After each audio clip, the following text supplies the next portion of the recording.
বেশ অনেকদিন পর চলে গেছিলাম মামার বাড়িতে, আর তোমরা দেখতেই পারছো মামা আমার জন্য কি নিয়ে চলে এসেছে। আমি যেহেতু কাঁকড়া খেতে ভীষণ ভালোবাসি, তো মামা কিন্তু সেটা জানে, তাই আজকে কিন্তু মামা আমার জন্য কাঁকড়া নিয়ে চলে এসেছে আর নিজে কেটে নিজেই কিন্তু আবার রান্না করতেও বসিয়ে দিয়েছে। মামার হাতে কাঁকড়া কিন্তু আমি এর আগে অনেকবার খেয়েছি, দারুণ রান্না করে।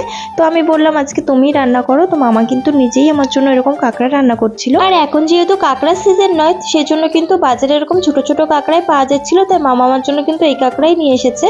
আমি এর আগে কিন্তু এক দুবার এরকম ছোট কাঁকড়া খেয়েছি, আর কাঁকড়া যেহেতু আমার খুব প্রিয়, তো যে কাঁকড়াই হোক না কিন্তু আমার কিন্তু বেশ ভালো লাগে খেতে। ছোট কাঁকড়ার টেস্টটাও সুন্দর, একেবারে খারাপ না।